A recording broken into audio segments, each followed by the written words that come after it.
ਸਤਿ ਸ਼੍ਰੀ ਅਕਾਲ। Punjabi radio USA ਦੇ ਜਿੰਨੇ ਵੀ ਸਰੋਤੇ ਸਾਡੇ ਸਾਰੇ ਹੀ AM ਸਟੇਸ਼ਨਸ FM ਸਟੇਸ਼ਨਸ ਘਰਾਂ ਦੇ ਵਿੱਚ ਰੇਡੀਓ ਸੈਟਸ ਦੇ ਰਾਹੀਂ ਟੈਲੀਫੋਨ ਦੇ ਰਾਹੀਂ ਫੇਸਬੁੱਕ YouTube ਤੇ ਲਾਈਵ ਦੇਖ ਰਹੇ ਹੋ ਸੁਣ ਰਹੇ ਹੋ ਸਾਰਿਆਂ ਨੂੰ ਬਹੁਤ ਹੀ ਪਿਆਰ ਤੇ ਸਤਿਕਾਰ ਭਰੀ ਸਤਿ ਸ਼੍ਰੀ ਅਕਾਲ। ਸਰੋਤਿਓ ਅੱਜ ਤੁਹਾਡੇ ਲਈ ਇੱਕ ਸਪੈਸ਼ਲ ਬੁਲੇਟਿਨ ਲੈ ਕੇ ਆਏ ਆ।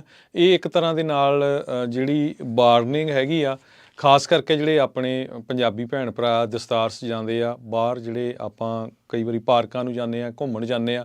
ਸੋ ਇੱਕ ਤਰ੍ਹਾਂ ਨਾਲ ਪੰਜਾਬੀ ਰੇਡੀਓ USA ਵੱਲੋਂ ਅਲਰਟ ਹੀ ਆ। ਸੋ ਜਿੰਨੇ ਵੀ ਜਾਂਦੇ ਬੜੇ ਕੇਅਰਫੁੱਲ ਜਾਓ ਕਿਉਂਕਿ ਇਜ਼ਰਾਈਲ ਅਤੇ ਫਲਸਤੀਨੀਅਨ ਦੀ ਲੜਾਈ ਨੂੰ ਲੈ ਕੇ ਜਿਹੜਾ ਹੇਟ ਕ੍ਰਾਈਮ ਆ USA ਦੇ ਵਿੱਚ ਇਸ ਟਾਈਮ ਬਹੁਤ ਪੀਕ ਦੇ ਉੱਤੇ ਪਹੁੰਚ ਗਿਆ ਆ। ਤੁਸੀਂ ਦੇਖਿਆ ਹੋਣਾ ਪਿਛਲੇ 2 ਦਿਨਾਂ 'ਚ ਪੂਰੀ ਦੁਨੀਆ ਦੇ ਵਿੱਚ ਬਹੁਤ ਜ਼ਿਆਦਾ ਜਿਹੜੇ ਪ੍ਰੋਟੈਸਟ ਹੋ ਰਹੇ ਆ ਇਜ਼ਰਾਈਲੀਆਂ ਵੱਲੋਂ ਵੀ ਫਲਸਤੀਨੀਅਨ ਵੱਲੋਂ ਵੀ ਲੱਖਾਂ ਦੀ ਗਿਣਤੀ ਦੇ ਵਿੱਚ ਹੋ ਰਹੇ ਆ। ਕੱਲ੍ਹ ਲਾਸ ਐਂਜਲਸ ਦੇ ਵਿੱਚ ਇੱਕ ਬਹੁਤ ਵੱਡਾ ਪ੍ਰੋਟੈਸਟ ਹੋਇਆ ਸੀ ਜਿਹਦੇ ਵਿੱਚ ਉਹਨਾਂ ਦੀ ਆਪਸ ਦੇ ਵਿੱਚ ਧੱਕਾ ਮੁੱਕੀ ਵੀ ਹੋਈ ਲੜਾਈ ਵੀ ਹੋਈ ਹੈਗੀ ਆ। ਹੁਣ ਇੱਕ ਬਹੁਤ ਹੀ ਬੈਡ ਨਿਊਜ਼ ਆ ਰਹੀ ਆ ਸ਼ਿਕਾਗੋ ਤੋਂ ਜਿੱਥੇ ਇੱਕ 71 ਸਾਲਾਂ ਦਾ ਮਕਾਨ ਮਾਲਕ ਜਿਸ ਨੇ ਆਪਣੇ ਹੀ ਟੈਨੈਂਟ ਇੱਕ ਬੀਬੀ ਨੂੰ ਚਾਕੂ ਮਾਰ ਦਿੱਤੇ ਬਹੁਤ ਸੀਰੀਅਸ ਆ ਅਤੇ ਉਹਦਾ ਇੱਕ 6 ਸਾਲਾਂ ਦਾ ਬੱਚਾ ਜਿਹੜਾ ਉਹਨੂੰ ਚਾਕੂ ਮਾਰ ਕੇ ਮਾਰ ਦਿੱਤਾ ਹੈਗਾ ਆ। ਸੋ ਬਹੁਤ ਹੀ ਜਿਹੜੀ ਇਹ ਮਾੜੀ ਖਬਰ ਆ ਰਹੀ ਆ। ਵਿਲ ਕਾਉਂਟੀ ਸ਼ੈਰਿਫ ਆਫਿਸ ਨੇ ਇਹ ਕਨਫਰਮ ਕੀਤਾ ਆ ਸੋਸ਼ਲ ਮੀਡੀਆ ਦੇ ਉੱਤੇ ਵੀ ਇਹ ਟਾਰਗੇਟਡ ਜਿਹੜਾ ਕਿਲਿੰਗ ਸੀਗੀ। ਸੋ ਸਸਪੈਕਟ ਨੂੰ ਫੜ ਵੀ ਲਿਆ ਗਿਆ ਹੈਗਾ। ਸੋ ਉਹਨਾਂ ਨੂੰ ਜਿਹੜਾ ਚਾਕੂ ਮਾਰਨ ਦਾ ਕਾਰਨ ਆ ਉਹ ਇੱਕੋ ਹੀ ਆ ਵੀ ਉਹ ਮੁਸਲਮਾਨ ਸੀ। ਉਹਨਾਂ ਦਾ ਫੇਸ ਮੁਸਲਮਾਨਾਂ ਵਰਗਾ ਲੱਗਦਾ ਸੀ।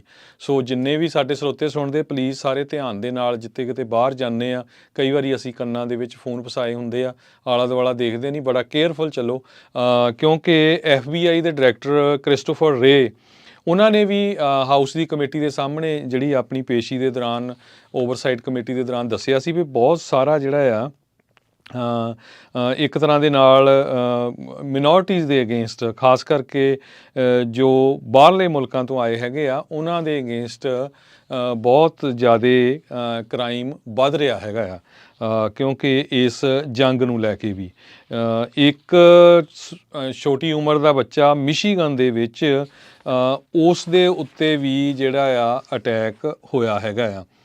ਸੋ ਹਾਈ ਸਕੂਲ ਦੇ ਬਾਹਰ ਇੱਕ ਬੱਚੇ ਨੂੰ ਜਿਹੜਾ ਆ ਅਟੈਕ ਕੀਤਾ ਗਿਆ ਸੀ ਨਾਰਦਰਨ ਫਰਾਂਸ ਦੇ ਵਿੱਚ ਵੀ। ਫਰਾਂਸ ਦੇ ਵਿੱਚ ਇੱਕ ਟੀਚਰ ਦੇ ਜਿਹੜੇ ਆ ਚਾਕੂ ਮਾਰੇ ਗਏ ਆ ਹੈ ਨਾ। ਸੋ ਸਾਰੀ ਦੁਨੀਆ ਦੇ ਵਿੱਚ ਇਸ ਜੰਗ ਨੂੰ ਲੈ ਕੇ ਬਹੁਤ ਹੀ ਜਿਹੜੀ ਮੰਦਭਾਗੀ ਹੈਗੀ ਆ। ਦੋਨਾਂ ਹੀ ਮੁਲਕਾਂ ਦੇ ਵਿੱਚ ਇਨੋਸੈਂਟ ਲੋਕ ਜਿਹੜੇ ਆ ਬੜੀ ਬੁਰੀ ਤਰ੍ਹਾਂ ਮਾਰੇ ਜਾ ਰਹੇ ਹੈਗੇ ਆ।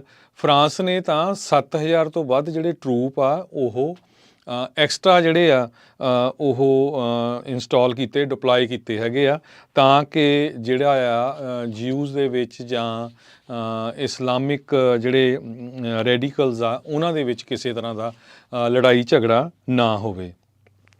ਸੋ ਇਕੱਲਾ USA ਨਹੀਂ ਕੈਨੇਡਾ ਦੇ ਵਿੱਚ ਵੀ USA 'ਚ ਵੀ UK ਮਿਡਲ ਈਸਟਰਨ ਕੰਟਰੀਜ਼ ਤਾਂ ਲਗਭਗ ਸਾਰੇ ਪਿਛਲੇ ਕੁਝ ਦਿਨਾਂ ਤੋਂ ਬਹੁਤ ਵੱਡੀ ਗਿਣਤੀ ਦੇ ਵਿੱਚ ਪ੍ਰੋਟੈਸਟ ਹੋ ਰਹੇ ਹੈਗੇ ਆ। ਸੋ ਹੁਣ ਇਹਦਾ ਕਾਰਨ ਕੀ ਹੁੰਦਾ ਜਦੋਂ TV ਦੇ ਉੱਤੇ ਆਪਾਂ ਸਾਰਾ ਕੁਝ ਦੇਖਦੇ ਹਾਂ। ਅੱਜ ਦੀ ਡੇਟ ਦੇ ਵਿੱਚ ਵੀ ਅਨਫੋਰਚੂਨੇਟਲੀ ਬਹੁਤ ਸਾਰੇ ਲੋਕ ਅਮਰੀਕਾ 'ਚ ਇੱਦਾਂ ਦੇ ਆ ਜਿਨ੍ਹਾਂ ਨੂੰ ਸਿੱਖਾਂ ਬਾਰੇ ਨਹੀਂ ਪਤਾ ਹੈਗਾ। ਹਾਲਾਂਕਿ ਆਪਾਂ ਕਿਸੇ ਦੇ ਅਗੇਂਸਟ ਕਿਸੇ ਤਰ੍ਹਾਂ ਦੀ ਵੀ ਜਿਹੜੀ ਵਾਇਲੈਂਸ ਉਹ ਨਹੀਂ ਹੋਣੀ ਚਾਹੀਦੀ ਹੈਗੀ ਨੋ ਮੈਟਰ ਉਹ ਕੋਈ ਵੀ ਹੈਗਾ ਆ। ਪਰ ਕਿਉਂਕਿ ਆਪਾਂ ਦਸਤਾਰਾਂ ਸਜਾਉਂਦੇ ਆ ਬਹੁਤ ਵਾਰ ਆਪਾਂ ਨੂੰ ਮੁਸਲਮਾਨ ਸਮਝ ਲਿਆ ਜਾਂਦਾ ਹੈਗਾ ਆ। ਸੋ ਇਸ ਕਰਕੇ ਮੇਰਾ ਮੇਨ ਕਾਰਨ ਸੀਗਾ ਇਸ ਖਬਰ ਨੂੰ ਤੁਹਾਡੇ ਨਾਲ ਸਾਂਝੀ ਕਰਨ ਦਾ ਵੀ ਆਪਣੇ ਜਿੰਨੇ ਵੀ ਬਜ਼ੁਰਗ ਹੈਗੇ ਆ ਮਾਤਾਵਾਂ ਹੈਗੀਆਂ ਆ ਕਿਤੇ ਬਾਹਰ ਜਾਂਦੇ ਆ ਪਾਰਕ ਨੂੰ ਜਾਂਦੇ ਆ ਸ਼ਾਪਿੰਗ ਸੈਂਟਰ ਜਾਂਦੇ ਆ ਬੜੇ ਕੇਅਰਫੁਲੀ ਆਲਾ ਦੁਆਲਾ ਦੇਖ ਕੇ ਜਾਓ ਕਿਉਂਕਿ ਇੱਥੇ ਜਿਹੜੇ ਕਮਲੇ ਲੋਕ ਆ ਉਹ ਬਹੁਤ ਹੈਗੇ ਆ। ਕੋਈ ਕਿਸੇ ਜਿਹੜਾ ਕੁੱਟਮਾਰ ਦਾ ਸ਼ਿਕਾਰ ਨਾ ਹੋ ਜਾਏ। ਦੇਖੋ ਵੀ ਕਿਸ ਤਰ੍ਹਾਂ ਹੁਣ 6 ਸਾਲ ਦੇ ਬੱਚੇ ਦਾ ਵਿਚਾਰੇ ਦਾ ਕੀ ਕਸੂਰ ਆ ਜਿਹਨੂੰ ਜਿਹੜੇ ਚਾਕੂ ਮਾਰ ਕੇ ਮਾਰ ਦਿੱਤਾ ਗਿਆ ਹੈਗਾ।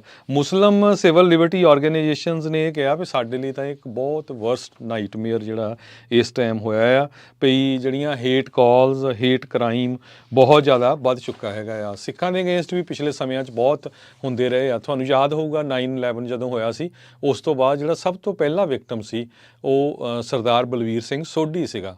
ਐਰੀਜ਼ੋਨਾ ਦੇ ਵਿੱਚ ਦਸਤਾਰਧਾਰੀ ਸਿੱਖ ਸੀ ਆਪਣੇ ਗੈਸ ਸਟੇਸ਼ਨ ਦੇ ਬਾਹਰ ਉਸ ਟਾਈਮ ਉਹ ਕੰਮ ਕਰ ਰਿਹਾ ਸੀ ਅਤੇ ਜਦੋਂ ਉਸ ਨੂੰ ਗੋਲੀਆਂ ਦੇ ਨਾਲ ਮਾਰ ਦਿੱਤਾ ਸੀ। ਉਹ ਬਾਅਦ 'ਚ ਇਹੀ ਪਤਾ ਚੱਲਿਆ ਵੀ ਉਹ ਕਹਿੰਦਾ ਵੀ ਮੈਂ ਸੋਚਿਆ ਇਹ ਮੁਸਲਮਾਨ ਹੈਗਾ ਆ। ਸੋ ਪਲੀਜ਼ ਜਿੰਨੇ ਵੀ ਸਾਡੇ ਸਰੋਤੇ ਸੁਣ ਰਹੇ ਆ, ਸਾਰੇ ਹੀ ਆਪਣੇ ਆਲੇ ਦੁਆਲੇ ਭੈਣਾਂ ਭਰਾਵਾਂ ਨੂੰ, ਬਜ਼ੁਰਗਾਂ ਨੂੰ, ਸਾਰਿਆਂ ਨੂੰ ਦੱਸੋ ਵੀ ਪੂਰੇ ਚੁਕੰਨੇ ਰਹੋ, ਆਲਾ ਦੁਆਲਾ ਦੇਖੋ।